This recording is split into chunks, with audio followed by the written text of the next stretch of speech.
ታሪኩ የሚጀምረው ቻይና ውስጥ በጫካ መካከልና በወንዝ አቅራቢያ በተደበቀች አንዲት ትንሽ መንደር ውስጥ ነው። ሲዮንግ የምትባል አንዲት ትንሽ ልጅ ዝም ብላ ተቀምጣ እናያታለን። ወዲያውኑ አባቷ ወደ እርሷ ይመጣና እንዲህ ይላታል፣ ወንዝ ውስጥ አሳ ላጠምድ ነው፣ አንቺ ግን ከውሃው ራቂ። ውሃ ውስጥ ከገባሽ አንድ ትልቅ ጭራቅ ይበላሻል። ይህን ስትሰማ ሲዮንግ መሳቅ ትጀምራለች። ሲዮንግ ጭራቆች የሉም ትላለች። አባቷ ግን ውሃ ውስጥ በደንብ እንድታይ ይነግራታል። እሷ በትኩረት ስትመለከት እርሱ የአሳ ማጥመጃ መረቡን ለብሶ ከጀርባ ይመጣል። ድንገት ያስደነግጣታል። ሲዮንግን በጣም ደንግጣ በከፍተኛ ድምፅ ማልቀስ ትጀምራለች። እሷን እንደገና ለማሳቅ አባቷ ወደ ውሃ ውስጥ ይገባና የተለያዩ አስቂኝ እንቅስቃሴዎችን ያደርጋል። ይህንን ስታይ ሲዮንግ ደስተኛ ትሆናለች። ሌላ አስቂኝ ነገር እንዲያሳያትም ትጠይቀዋለች። ነገር ግን ድንገት አንድ ጭራቅ አባቷን ከውሃ ውስጥ ይይዘውና በወንዙ ውስጥ ይጎትተው ይጀምራል። ሲዮንግ አሁን ጨዋታው መስሏት እየሳቀች ነው። አባቷ ግን እርዳታ ፍለጋ በከፍተኛ ድምፅ ይጮኻል። የመንደሩ ሰዎች ይህንን አይተው ይደነግጣሉ። በጥቂት ቅጽበቶች ውስጥ ጭራቁ ይበላዋል። ሁሉም ሰው በጣም ይፈራል። ጭራቁን ለማስቆም የመንደሩ ሰዎች አንድ ቀሳውስትን ይጠራሉ። ቀሳውስቱ ወንዙ ውስጥ ቦምብ ይወረውራል። ይህም ትልቅ ፍንዳታ ይፈጥራል። በዛ ፍንዳታ ውስጥ አንድ ትልቅ ማንታይሬ የሚባል የአሳ ዝርያ ይሞታል። ከዚህ በኋላ ቀሳውስቱ ጭራቁን እንደገደለውና ከእንግዲህ መፍራት እንደማያስፈልጋቸው ለሁሉም ይነግራቸዋል። የመንደሩ ሰዎች አመኑት፣ ምግብና ገንዘብም ሰጡት። በዛው ሰዓት ታንግ የሚባል ወጣት ይመጣና የመንደሩን ሰዎች ተሳስተው እንደሆነ ይነግራቸዋል። ይህ አሳ ማንቴሬ ሰውን ስለማይጎዳ ማንንም አልገደለም ይላቸዋል። የመንደሩ ሰዎች አንተ ማነ ብለው ይጠይቁታል። ታንግ እንዲህ ሲል ይመልሳል፣ እኔ የቡዲሂስት ቀሳውስት ነኝ። ስራዬ ጭራቆችን ማደን ነው። የጭራቅ አዳኝ ልትሉኝ ትላላችሁ? ይህንን ሲሰማ የመንደሩ ሰዎች ታንግን ማመን ስለጀመሩ ቀሳውስቱ ይናደዳል። ስለዚህ ቀሳውስቱ ሰዎችን በታንግ ላይ ያነሳሳቸዋል። ውሸታም ነው ብሎም ይጠራዋል። የመንደሩ ሰዎች ተቆጥተው ታንግን ይደበድቡታል። በገመድም አስረው ወንዙ ላይ ያሰቅሉታል። ከዛም በኋላ ቀሳውስቱ እንደገና እንዲህ ሲል ይዋሻል፣ ጭራቁ ሞቷል። አሁን በወንዙ ውስጥ መደሰት ትችላላችሁ።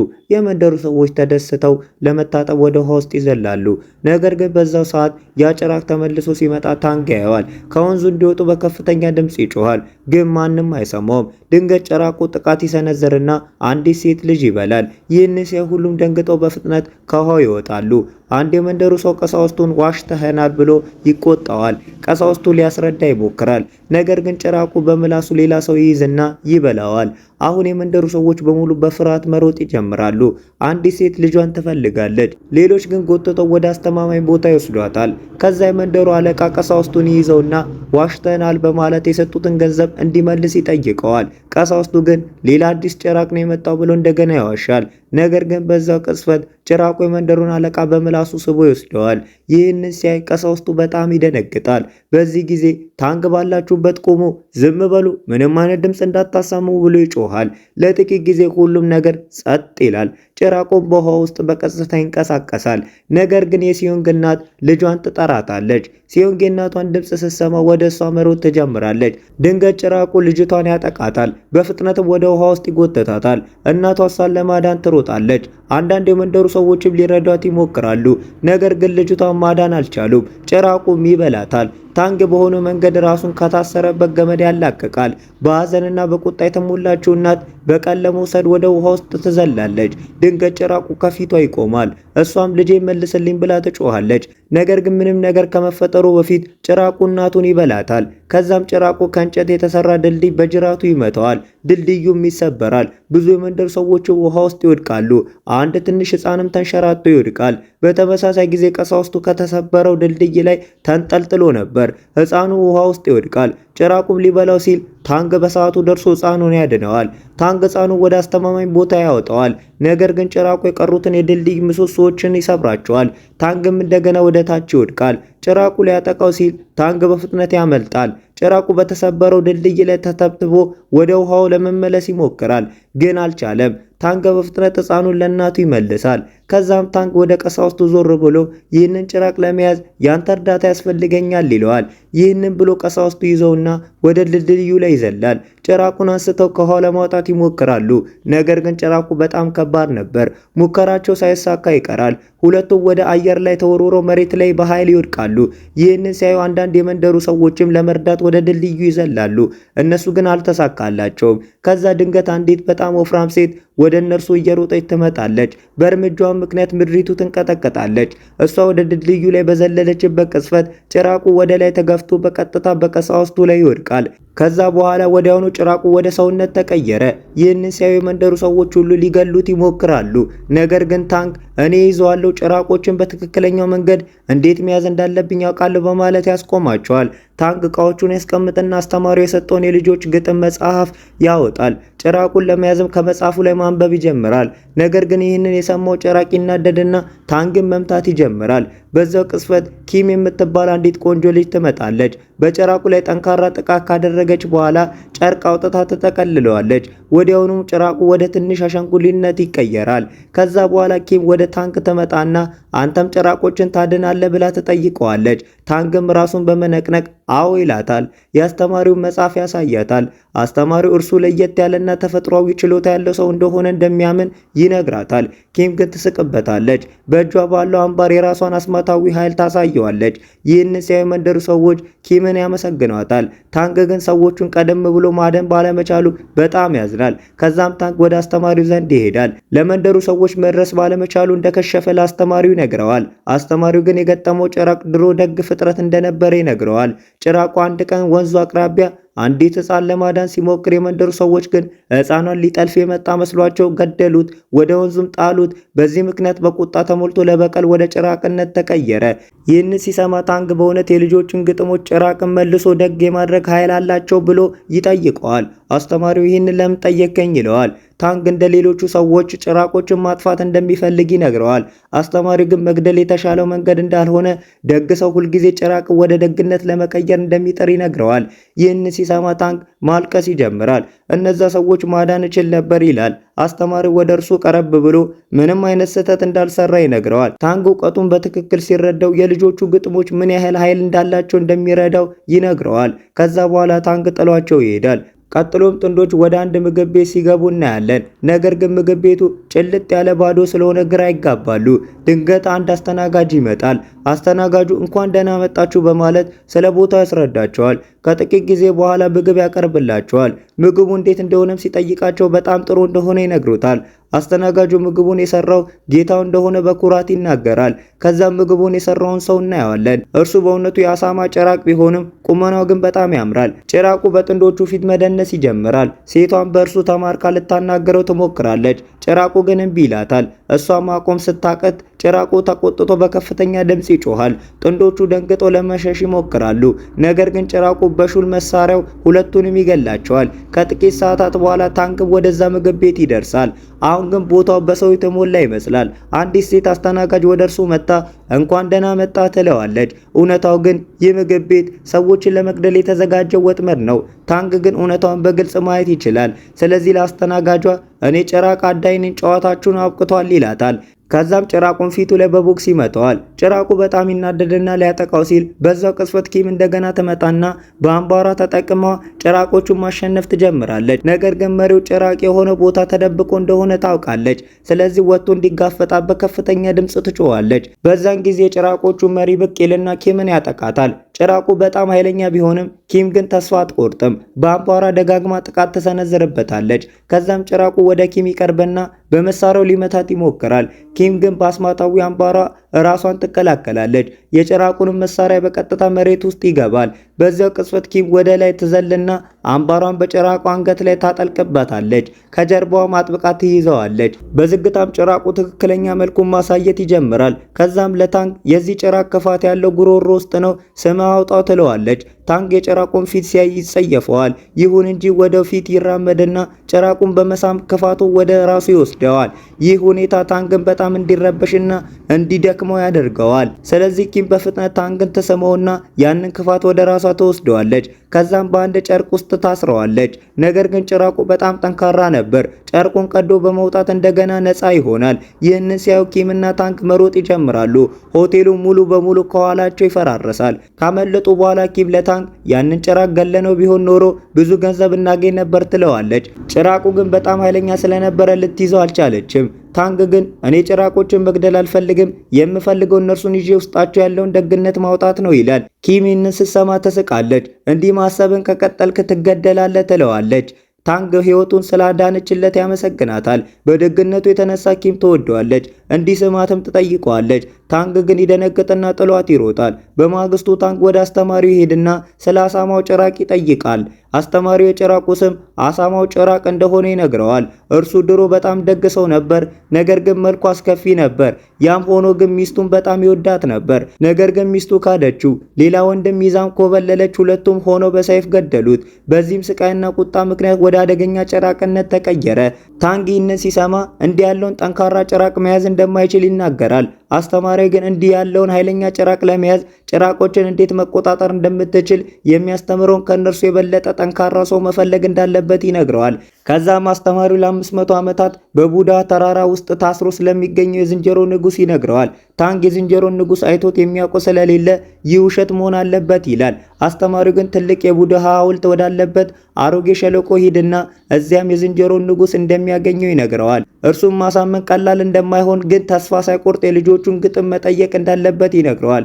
ከዚህ በኋላ ታንግ የዝንጀሮ ንጉስ ለመፈለግ ይነሳል። በመንገድ ላይም ታንግ በጭራቅ አዳኞች ወጥመድ ውስጥ ይገባል። እዚያም ኪምን ጨምሮ ብዙ ሰዎች መያዛቸውን ያያል። ይህም መጥፎ ስሜት እንዲሰማ ያደርገዋል። ከዚያም አንዲት ሴት መታ እዚህ የመጡት ጭራቆችን ለማደን እንደሆነ ማንኛውንም ጭራቅ የሚያደን ሰው እንደሚገድሉ ትናገራለች። ይህንንም ለማሳየት አንዱን ጭራቅ አዳኝ ትገላለች። ከዛም ታንግን ለመግደል ወደ እርሱ ትጠጋለች። በዚያ ቅጽበት ኪም ወደፊት ትመጣና ታንግ ባሌ ነው፣ ተጣልተን ነበር፣ ወደ ቤት ሊመልሰኝ ነው የመጣው ትላለች። ይህንን የሰማ አንድ ሰው ባልና ሚስት ከሆናችሁ ተቃቀፉ ይላቸዋል። ታንግ መጀመሪያ ላይ እምቢ ይላል። በዚህ ጊዜ አንገቱ ላይ ቢላ ያስቀምጡበታል። ታንግ አማራጭ ስለሌለው ለመተቃቀፍ ይስማማል። ነገር ግን ብዙም ሳይቆይ ይህ ሁሉ ተንኮል እንደሆነ ይረዳል። እውነታው ግን ሁሉም አብሮ የሚሰሩ ናቸው። ኪም ደግሞ መሪያቸው ነች። ኪም በቡድናቸው ድርጊት ትናደዳለች። ከዛም እርሱን ለማሳመን ሌላ መንገድ እንዳልነበራትና በእውነት እንደምትወደው ለታንግ ትነግረዋለች። ታንግ ግን ተራ አዳኝ እንደሆነና ሊያሳካው የሚፈልገው ዓላማ እንዳለው ይነግራታል። ሊወዳት እንደማይችልና እንድትረሳውም ይነግራታል። ከዛም ጥሏት መሄድ ይጀምራል። ነገር ግን የኪም ቡድን ታንግን ይዘው በካሬ ውስጥ ይቆልፉበታል። ኪም ግራ ትጋባለች። ታንግ ለምን እንደማይወዳት አልገባትም። ከጓደኞቿ አንዷ በወረቀት አሻንጉሊት ልትረዳት እንደምትችል ትነግራታለች። አሻንጉሊቱ የኪምን እንቅስቃሴ መቆጣጠር እንደሚችል ታስረዳታለች። ከዛ በኋላ ኪም ወደ ታንግ ትሄዳለች። ነገር ግን በውጭ ያሉት የቡድኑ አባላት መጣላት ይጀምራሉ። በወረቀቱ አሻንጉሊት ምክንያት ኪም ራሷን መቆጣጠር ትሳነዋለች። እንደ ሌላዋ ልጅ መሆን ትጀምራለች። ታንግንም ታጠቃዋለች። አሻንጉሊቱ ከጀርባዋ ላይ ሲወርቅ ግን ወደ ቀድሞ ሁኔታዋ ትመለሳለች። ከዛም በሆነው ነገር በማዘንና በመጸጸት ታንግን በሐዘን ተመልክታው ትሄዳለች። በተመሳሳይ ጊዜ ግን ወረቀቱ በታንግ ጀርባ ላይ ይለጠፋል። በዚህ ምክንያት ታንግም እንደ ልጅቷ መሆን ይጀምራል። የኪም ጓደኞችን መጠቅለል ይጀምራል። ይህንን ያዩ የኪም ሰዎች ታንግን በጣም ይደበድቡታል። ታንግ ለመሸሽ ይሞክራል። ነገር ግን በዛው ሰዓት ኪም ጭራቅ በወጥመዱ ውስጥ እንደተያዘ ለሁሉም ትናገራለች። ሁላቸውም ጭራቁን ለመሳም ገመዱን ይወጥሩታል። ነገር ግን ጭራቁ በጣም ጠንካራ ስለነበረ ገመዱ ይበጠሳል። ሁሉም ሰው ይወድቃል። ያ ጭራቅ ያሳማው ጭራቅ መሆኑን ይረዳሉ። እርሱም በጣም ተቆጥቶ ነበር። ወዲያውኑ ጥቃት ይሰነዘረባቸዋል። ሁሉም ለመሸሽ ወደ መኪናቸው ይገባሉ። ኪም ግን አንድ እንግዳ ነገር ታስተውላለች። የአሳማው ጭራቅ ከጀርባቸው አይደለም፣ እንዲያውም ቀድሟቸዋል። ታንግን ለማዳን ኪም ከመኪናው ውስጥ ትወረወራለች። መኪናውንም በቀጥታ ወደ ጭራቁ ተነዳዋለች። ጭራቁ ግን በጣም ኃይለኛ ስለነበረ መኪናውን ሙሉ በሙሉ ያደቃል። ሁሉም ሰው ይበታተናል። ሁሉም በተለያየ አቅጣጫ ይበታተናሉ። ይህንን ሲያይ ታንግ በፍጥነት ወደ ኪም ይሮጣል። የሞተችን መስሎት ልትተውኝ አትችይም እያለ ማልቀስ ይጀምራል። ነገር ግን ድንገት ኪም ትነሳለች። ታንግ በድንጋጤ ይፈዛል። አሁን ግን እርሱ ለእርሷ ስሜት እንዳለው ግልጽ ሆኗል። ሁለቱም ይተቃቀፋሉ። ነገር ግን በዚያው ቅጽበት ጭራቁ እንደገና ወደ እነርሱ መምጣት ይጀምራል። በዚህ ሰዓት የነብር ሳሙራይ ብቅ ይልና ከጭራቁ ጋር መዋጋት ይጀምራል። ፍልሚያ በጣም ጠንካራ ነበር። ነገር ግን ሳሙራዊ የሳማዊን ጭራቅ በጣም በቀላሉ ያሸንፈዋል። ጭራቁ ለመሸሽ ይሞክራል።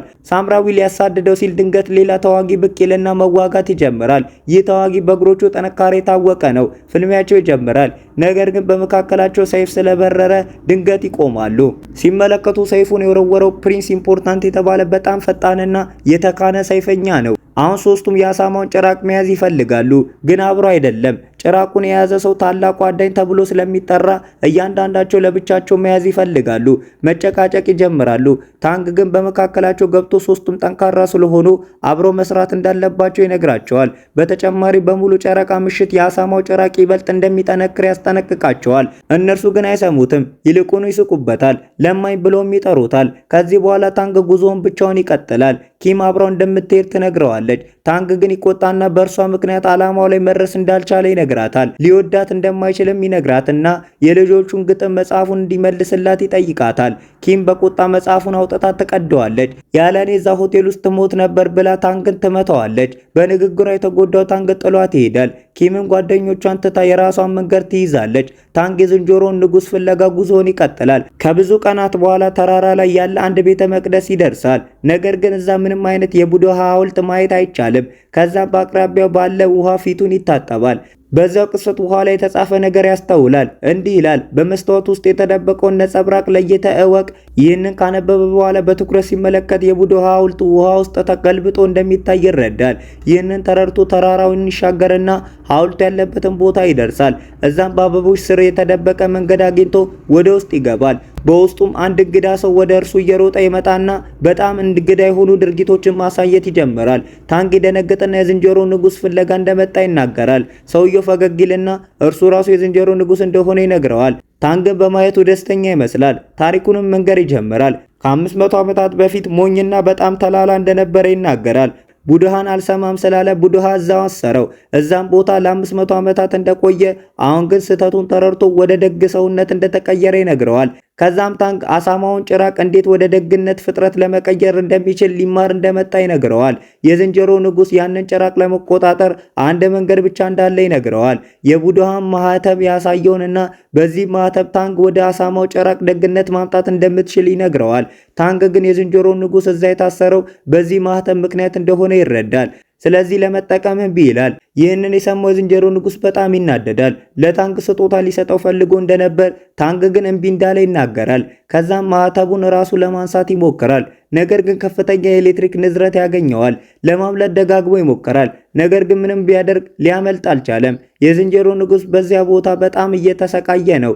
በስቃይ ላይ ሆኖ ወደ ላይ ወደ ቡድሃ ይመለከትና እዚህ ለ500 ዓመታት ቆይቻለሁ፣ አሁን ተለውጫለሁ፣ እባክህ ልቀቀኝ ይላል። በዚያው ቅጽበት ታንግ በረጋ መንፈስ እንዲህ ይለዋል፣ ቡድሃን ፈጽሞ አታምነውም ነበር።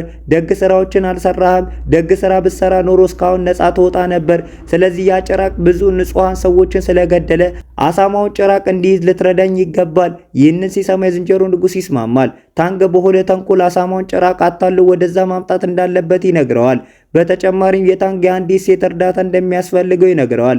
ምክንያቱም ምንም እንኳን የጭራቁ ሚስት ብትከዳውም እርሱ ግን አሁንም ይወዳታል። ሚስቱ የተመለሰች ከመሰለው ጭራቁ በእርግጠኝነት ይመጣል። በዛው ቅጽበት ታንግን ተከታትለው ስለነበረ ኪም እዛ ትደርሳለች። ከዛም ኪም አሳማውን ጭራቅ ለመሳብ መደነስ ትጀምራለች። የአሳማው ጭራቅ ብቅ ይልና ታንግን ይጠይቀዋል። ነገር ግን ኪም በፍጥነት ታድነዋለች። በዛው ቅጽበት የዝንጀሮ ንጉሥ ጭራቁ ወደ ውስጥ ይስበውና ወደ ትንሽ ልጅነት ይቀይረዋል።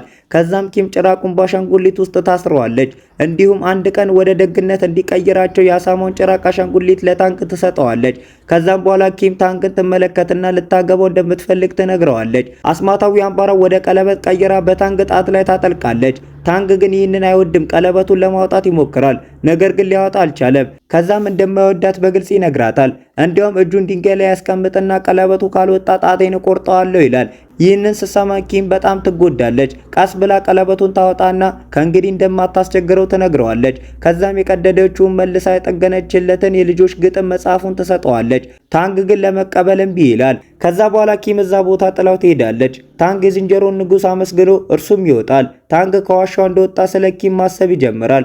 ውስጡም ሰላም ያጣል። ቁጭ ይልና ለራሱ እንዲህ ይላል፣ ዛሬ ጨረቃ የደመቀችበት ምሽት ነው። እኔ ግን ላያት እንኳን አልችልም። ከዛም በአቅራቢያው ያለን አንድ የሎተስ አበባ ይቆርጣል። አበባው እንደቆረጠው በዙሪያ ያሉት አበቦች በሙሉ ወደ አመድነት ይቀየራሉ። በዛ ቅስፈት የዝንጀሮ ንጉስ ነፃ ይሆናል። ምክንያቱም እርሱን አስሮ የያዘው እውነተኛ ነገር እነዛ አበቦች ነበሩ። አሁን ነፃ የሆኑ የዝንጀሮች ንጉስ ታንግን መምታት ይጀምራሉ። በመጨረሻም ነፃ እንደወጣ ይናገራል። ታንግ ግን ቡድሃ አሁንም ስላለ በጣም ደስ አይበልህ ብሎ ይመልስለታል። ታንግ እጆቹን አጣምሮ ጸሎት ይጀምራል። ይህ የዝንጀሮን ንጉስ በጣም ያናድደዋል። የታንግንም ጸጉር ይነጭለታል። ታንግ ከፍተኛ ስቃይ ቢሰማውም ተስፋ አይቆርጥም። አሁን በቡድሃ ያምናል። በዛው ቅስፈት የሳሙራይ ተዋጊዎች ይደርሱና በዝንጀሮ ንጉስ ላይ ማሾፍ ይጀምራሉ። የነብር ሳሙራይ መጀመሪያ ያጠቃል። ነገር ግን የዝንጀሮ ንጉስ በጣም በቀላሉ ያሸንፈዋል። ከዛም ጠንካራ እግር ያለው ሁለተኛ ተዋጊ የዝንጀሮ ንጉስ እንደሚጠቀልለው ይናገራል። በአስማት እግሩን በጣም ግዙፍ አድርጎ ጥቃት ይሰነዝራል። ነገር ግን የዝንጀሮ ንጉስ በጣም ኃይለኛ ነበር። እግሩን ሰባብሮ ያልፋል። ተዋጊውን ወደ ፕሪንስ ኢምፖርታንትነት ይወረውረዋል። አሁን ፕሪንስ ኢምፖርታንት በአስማታዊ ሰይፎቹ ጥቃት ይሰነዝራል። ነገር ግን አንዳቸውም የዝንጀሮን ንጉስ ሊያስቆሙት አልቻሉም። ሁሉም ሰይፎች ወደ አንድ ግዙፍ ሰይፍ ቀይሮ እንደገና ያጠቃል። የዝንጀሮ ንጉስ ግን በበትሩ ሰይፉን መክቶ ይበጣጥሰዋል። ፕሪንስንም ያሸንፋል። ከዛም የዝንጀሮ ንጉስ በከፍተኛ ድምጽ ይጮሃል። በዙሪያ ያለው ሁሉንም ያጠቃል። ከዛ ወደ ታንግ ይራመድና አሁን ተዘጋጅ፣ አንተንም እገልሃለሁ ይለዋል። ነገር ግን በዛው ቅጽበት ኪም ከታንግ ጀርባ ብቅ ትላለች። በብዙ አምባሮቿም የዝንጀሮን ንጉስ ታጠቃዋለች። ጥቃቷም ግን ምንም ሊያደርገው አልቻለም። የዝንጀሮ ንጉስ የኪምን ሁለቱንም እጆች በቀላሉ ይሰብራቸዋል። ይህንን ሲያይ የታንግ ልብ ይሰበራል። ኪም በስቃይ ውስጥ ሆና ለታንግ እንዲህ ትለዋለች፣ ተመልሼ የመጣሁት ስለማፈቅር ነው። ንገረኛ፣ አንተስ ታፈቅረኛለህ? በዚህ ጊዜ ታንግ በመጨረሻ እውነቱን ይነግራታል። ካየሁሽ ቅጽበት ጀምሮ አፈቅርሻለሁ፣ ዝም ብዬ አልገለጽኩትም እንጂ ሁልጊዜ አፈቅርሻለሁ ይላታል። ኪምም ከእርሱ ጋር ለዘላለም መቆየት እንደማትችል በለስላሳ ድምፅ ትነግረዋለች። እንዲያቅፋትም ትጠይቀዋለች። ታንግ እያለቀሰ አጥብቆ ያቅፋታል። አምባሯንም ወስዶ ጣቱ ላይ ያደርገዋል። ነገር ግን በዛ ቅጽበት የዝንጀሮ ንጉስ እንደገና ብቅ ይላል። ኪምን ይይዝና ወደ ሰማይ ይወረውራታል። ወደ ሰማይ ከወረወራ በኋላ አየር ላይ ያለች ይገላታል። ይህንን ሲያይ ታንግ ውስጡ ሙሉ በሙሉ ይሰበራል። የዝንጀሮ ንጉስም እንዲህ ይለዋል፣ የምታፈቅራትን ልጅ አጥፍቻታለሁ። አሁን ነገር ያንተ ቡድሃ ምን ሊያደርግ ይችላል? በዛ ቅጽበት ታንግ የልጆቹን ግጥም መጽሐፉን ማንበብ ይጀምራል። ነገር ግን አንድ ትልቅ ነገር ያስተውላል። ቀደም ብሎ ኪም መጽሐፉን በጠገነችለት ጊዜ ማንበብ ስለማትችል በስህተት ወደ ቡድሃ መዝሙሮች ቀይራው ነበር። ታንግ ይህንን ተረድቶ እነዛ መዝሙሮችን ማንበብ ይጀምራል። እርሱ እያነበበ ሲሄድ በዙሪያው ደማቅ ብርሃን መፈጠር ይጀምራል። የቡድሃ ኃይል ታንግን ከዝንጀሮ ንጉስ ጥቃት ይከላከላል። የዝንጀሮ ንጉስ ምንም ያህል ቢሞክር ታንግን ሊጎዳው አልቻለም። በዛው ሰዓት ተራራው ላይ የቡድሃ ሐውልት መፈጠር ይጀምራል። የዝንጀሮ ንጉስ ተቆጥቶ ሐውልቱን ይሰብረዋል። ነገር ግን ከዛ በኋላ በጣም የሚገርም ትልቅ ነገር ይከሰታል። አንድ ግዙፍ ቡድሃ ከምድር በላይ ብቅ ይልና የዝንጀሮ ንጉስ ለመቀጥቀጥ አንድ ትልቅ እጅ በቀስታ ወደ ታች ያወርዳል። ይህንን የዝንጀሮ ንጉስ ወደ ግዙፍ ጎላሪነት ተቀይሮ እጁን በሙሉ ኃይል ለማስቆም ይሞክራል፣ ግን አልቻለም። ያ ግዙፍ እጅ ወደ ታች ተጭኖ ሙሉ በሙሉ ያሸንፈዋል። ከዛ በኋላ የዝንጀሮ ንጉስ ወደ ረጋ ያለ ቦታ ይደርስና ወደ ሰውነቱ ይመለሳል። ታንግ ወደ እርሱ ይራመድና ቀለበቱን ተጠቅሞ ለዝንጀሮ ንጉስ ዘውድ ይሰራለታል። አሁን የዝንጀሮ ንጉስ በታንግ መዝሙሮች ምክንያት ተለውጦ የተሻለ ሰው ሆኗል። ከዛ በኋላ የታንግ አስተማሪ ብቅ ይልና በመጨረሻ የህይወትን እውነተኛ ዓላማ ተረዳ ይለዋል። ታንግም ዓላማዬ በስቃይ ተሞልታለች፣ ስለዚህ 22ቱን ቅዱሳት መጽሐፍት ማጥናት እፈልጋለሁ ብሎ ይመልሳል።